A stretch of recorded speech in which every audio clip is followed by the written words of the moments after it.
大家好，我是小丽。明天就是元宵节了，我们今天自己在家做一点汤圆。我准备的是30克熟花生碎，倒入破壁机中打匀。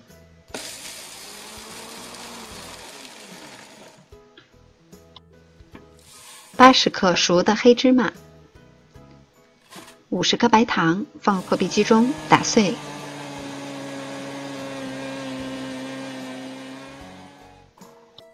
都打碎以后倒入大碗中，准备50克猪油，融化以后倒入碗中，用黄油也可以，然后用筷子拌匀。材料的多少也可以根据个人的用量来适量的增减。我们的馅料最后拌成这样，一捏能够成团就可以了。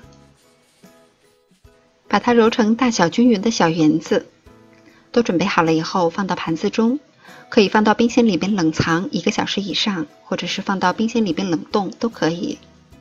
我准备的是200克水磨糯米粉。我们先用100克的开水烫面，再根据自己的实际情况，少量多次的一共添加50克左右的常温水。水一定要少量多次的添加，不要一次加的太多。调成带一些的面絮以后，下手揉成光滑的面团。面团一定是偏软的。我们揉好的面团，它的延展性是非常好的，这样包出来的汤圆才不会破裂。再把它整理一下，然后盖好，醒面10分钟。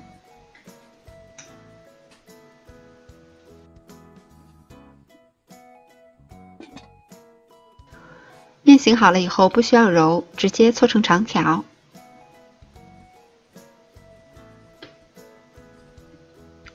然后用刀分成大小均匀的小剂子。直接拿起一个剂子竖起来，用手压出一个小坑，然后捏成边缘薄、中间厚的小碗状，再放入一个大馅料，用虎口慢慢的向上收拢。然后就去多余的部分，再用手团圆。每一个汤圆做好了以后，都裹上一层糯米粉，这样会防止风干。我们自己在家做汤圆，一次可以多做一些，然后放到冰箱里边冷冻保存，吃的时候煮上几个，非常的方便。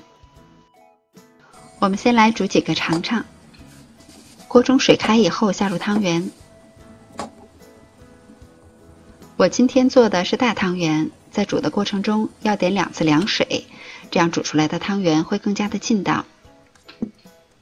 汤圆浮上来以后就可以关火装碗了。来吃汤圆吧，看看我们的大汤圆，皮儿薄，馅儿大，软糯又香甜。自己动手做，这种快乐是买不到的。喜欢的朋友也赶紧试一下吧。我是小丽，明天见。